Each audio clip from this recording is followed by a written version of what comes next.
एक आज जो कॉलर्स वजीर आजम इमरान खान से गुफ्तगू कर रहे थे उसमें से एक कॉलर ने सफारतकारों और सफीरों के हवाले से भी गुफ्तगू की। उस पर वजीर आजम ने क्या मौक़िफ़ दिया मैं वो भी आपको सुनाता हूं, लेकिन मामला था सफीरों से चंद दिन पहले गुफ्तगू करने का, जिसके अंदर कुछ जगहों के ऊपर वजीर आजम कुछ गुस्से में भी दिखाई दिए और उस गुस्से में वो क्या कुछ बोल गए, सुनिएगा जरा। इस तरह हम नहीं चल सकते। ये जिस तरह हम अब चल रहे हैं ना, हमारी एम्बेसीज, ये कोई पुराना अंग्रेजों का कॉलोनियल सिस्टम तो चल सकता है, ये मौजूदा पाकिस्तान के अंदर इस तरह का सिस्टम नहीं चल सकता। एम्बेसीज का काम सबसे बड़ा अपने लोगों को जो जिधर बड़ी डायस्पोरा हो उसको सर्विस करना है, और उसके बाद जो काम है कि एक मुल्क जो इस वक्त बड़े बुरे फाइनेंशियल हालात में है, उनकी पूरी कोशिश होनी चाहिए कि हमारे मुल्क में क्या काम कर रहे हैं वो इन्वेस्टमेंट लाने के लिए, फॉरेन इन्वेस्टमेंट के लिए कितना वो एक्टिव है। ये गुफ्तगू आपने सुनी। इसके बाद ये कहा गया कि वजीर आजम ने जो कुछ सफीरों के बारे में कहा, यहां तक कह दिया कि भारत के जो सफीर हैं वो ज्यादा बेहतर काम करते हैं, उनकी जो एम्बेसीज हैं वो ज्यादा बेहतर काम करते हैं, जिसके बाद एक हल्के की जानिब से तनकीद की गई कि अपने सफीरों के हवाले से इस तरह गुफ्तगू नहीं करनी चाहिए थी, बल्कि भारत के अंदर जो है वजीर आजम के इस बयान को लेकर भी काफी खुशियां मनाई गई कि जी पाकिस्तानी वजीर आजम ने भारतीय एम्बेसीज की तारीफ की है। आज इस सिलसिले में अलबत्ता वजीर आजम ने क्या कहा, अब ये सुनिएगा। एक चीज कहना चाहता हूं कि जो हमारी फॉरेन एम्बेसीज हैं और जो हमारा जो फॉरेन ऑफिस है, इन्होंने बड़ा ज़बरदस्त काम किया जिधर तक डिप्लोमेसी रही है। इन्होंने कश्मीर कॉज को उन्होंने बड़ा ज़बरदस्त उठाया है। मैं ऐसे लगा कि मैं वो असल में वो लाइव नहीं जाना चाहिए था प्रोग्राम, वो सिर्फ हमें थोड़ा सा उसके एक्सेप्ट भेजने चाहिए थे। तो ऐसे लगा जैसे कि मैं सारा फॉरेन ऑफिस कोई बुरा भला कह रहा हूं, ऐसा नहीं है, जबरदस्त काम कर रहा है। ये फरूख हबीब साहब, ये वो वजीर आजम फरमा रहे हैं लाइव नहीं जाना चाहिए था, लेकिन सर जो डैमेज हो गया है वो तो बड़ा शदीद डैमेज है, और ये लाइव जो कुछ भी गया है ये किसका फैसला था, किसने ये प्लान किया था, ये सारी जो भी कन्वर्सेशन हो रही थी वजीर आजम की उसको लाइव भेज देना? देखें, एक मिनट जरा रुक जाते हैं, मुझे जरा पहले जवाब दे लेने दें। देखें, यहाँ पर बात हो रही थी शहबाज शरीफ की, क्या करके गए शहबाज शरीफ भी? 1300 अरब रुपए के ऊपर आप छोड़ के चले गए, आज ये कह रहे हैं हमने बड़े अस्पताल बनाए। ये तो जवाब आए, मैं आपको लेके जाता हूँ, मुझे ये बताएं। नहीं, एक मिनट देते हैं जवाब, जरा हौसला रखें ना। मुझे आप ये बताएं कि क्या जो बच्चों के चिल्ड्रन हॉस्पिटल की जिनकी तख्तियां परवेज अलाई के दौर में लगी थी, क्या वो मुकम्मल हो गए हैं? क्या कि ये करके गए थे इन्होंने उन मंसूबों को बंद कर दिया था? ये आज हमें क्या किया वो बताएं ना, उनको छोड़े। और यार एक मिनट भाई चांडियो साहब हौसला रखें ना, मैं आईना दिखा रहा हूँ यार, उनको छोड़े, अपना बताओ ना, हौसला रखें।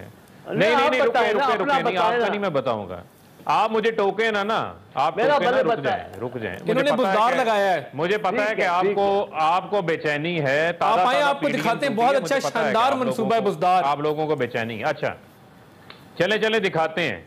मसला ये है कि आपको बुज़दार से मसला ये है कि अब लाहौर में कोई रैंप नहीं लगता जहां पर शहबाज शरीफ हेड पहन के, लंबे बूट पहन के पानी के अंदर कैट वॉक कर सकें और वो छड़ी लेके कहें कि यहां से सीवरेज का पानी निकालो, यहां से निकालो, क्योंकि वहां पर उन्होंने जो है वो लाहौर के अंदर अंडरग्राउंड ड्रेन स्टॉर्म जो है वो स्टोरेज टैंक्स बना दिए हैं। अच्छा। आज लक्ष्मी चौक के अंदर जो है वो पानी उस तरह नहीं खड़ा हो रहा, लक्ष्मी चौक का चैलेंज हो गया आज। और सुने ना जरा, सुने 9 अरब आपका जो है, आपकी 50 अरब रुपया इस हुकूमत ने खर्च करके ये आपका डेली का खसारा करने वाली ऑरेंज ट्रेन लाइन हमें मुकम्मल करना पड़ी, क्योंकि आप पुल खड़े करके चले गए थे, क्योंकि उसको मुकम्मल करना पड़ रहा था। ठीक। मेट्रो ट्रेन आपकी जो बनाई आपने, मेट्रो बस, वो खसारे के अंदर, हर चीज आप खसारे में छोड़ के गए। सवाए 640 अरब लाहौर के लगाने के अलावा पंजाब का कौन सा ऐसा शहर है जिसको आप तरक्की में लेकर आए? सर आ गया, सर आपका जवाब आ गया फरूख भाई,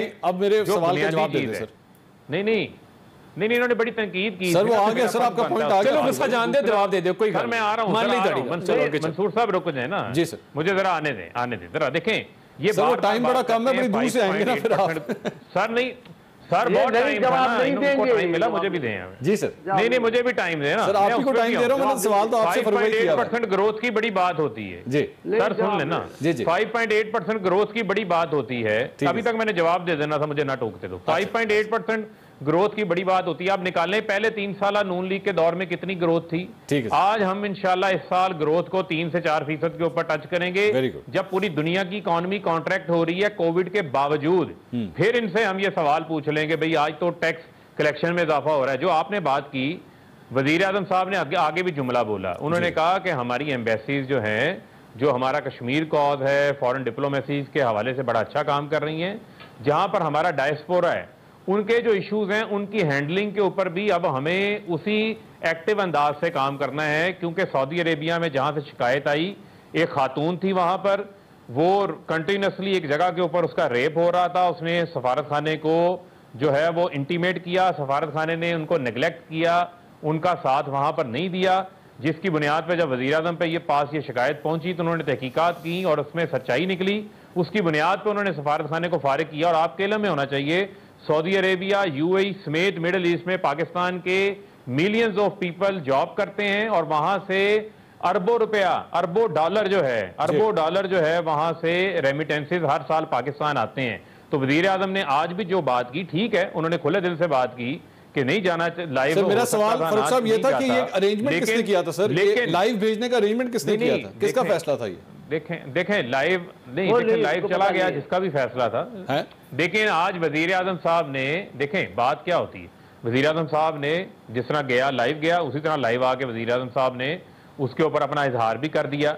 और उन्होंने कहा कि किन स्पेसिफिक एरियाज में अब हमें काम करने की जरूरत है, कि हमने वो ओवरसीज पाकिस्तानी जो इस मुल्क को सालाना इंशाल्लाह इस साल 28 अरब डॉलर आएंगे, आप देखेंगे कि 2 अरब डॉलर से जायद की हर महीने इस साल रेमिटेंस आ रही है कोरोना के बावजूद। आ गया सर, पॉइंट आ गया। और वहीं उन्होंने ही रोशन डिजिटल अकाउंट भेजा है। ठीक है, हमने अपने डायस्पोरा को भी जो है वो प्रोटेक्ट करना है। ठीक है, लिहाजा इनका क्या काम है? इनको तो होता था कि बाहर सफीर जाते थे, ये सफीर पता किसको लगाते थे? जो इनके हक में कॉलम लिखता था, अच्छा, जो इनकी तारीफें करता था, जो कसीदे पढ़ता था बादशाह सलामत के, ये उन लोगों को सफीर लगाते। ठीक है सर, आ गया। चेक करके देख लें आप, चेक करते हैं। तार साहब, ये तो हकीकत है, ओवरसीज पाकिस्तानी के हवाले से मतलब इमरान खान साहब एक स्पेशल दिल में दर्द रखते हैं। वो उनको वोटिंग राइट देना चाहते हैं, एम्बेसीज को वो डांटते भी हैं कि भाई इनके काम करो, इनका काम क्यों नहीं करते।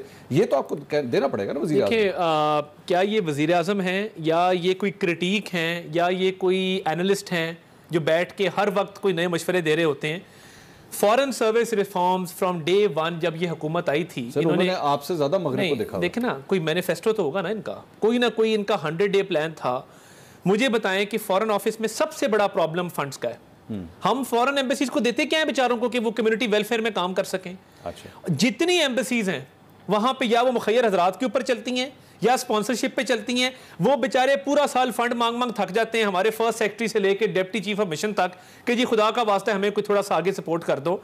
इन्होंने कितने फॉरेन सर्विस रिफॉर्म्स किए हैं और एक औरत का कोई मसला बना है तो आज इनको फॉरेन सर्विस पूरी की पूरी बुरी लगना शुरू हो गई है। और इन्होंने लाइव टेलीविजन के ऊपर अपने सफारतकारों को इंडिया के सामने टका टोकरी करके कहा कि जी वो बेहतर है, आप बुरे हैं। अब उस पर यूटर्न लेके तो कह रहे हैं कि जी नहीं वो मैं ये मतलब नहीं था, वो गलत निकल आया। सर प्रॉब्लम ये है, बताएं ना, हमने एक करियर डिप्लोमेट को सदर आजाद कश्मीर लगाया ताकि कश्मीर का कॉज उठा सके। फॉरेन सर्विस की आंख का तारा है वो बंदा, मैं नहीं जानता उसको जाती तौर पे, आज भी सदर आजाद कश्मीर है। ये जो कॉलम शालम इधर की बातें करें, कभी देखें हमारे दौर में जो आपका एडवाइजर था फॉरेन अफेयर्स पे, तारिक फातमी कौन था? वो नून लीग का हिस्सा तो नहीं है, वो आप लेते रहे, आपने भी बड़े लगाए हुए, आप छोड़े ना इस बात को। हमने तारिक फातमी को क्यों लगाया? He was a career diplomat और चाइना के साथ, चाइना में वो रहे, चाइना के साथ वो मामलात को समझते थे। आपने मुझे बताएं आपकी गुडविल क्या है पूरे दुनिया के अंदर? आप जहां जाते हैं दोनों हाथ फैला के बैठ जाते हैं, हमें खैरात दे दो।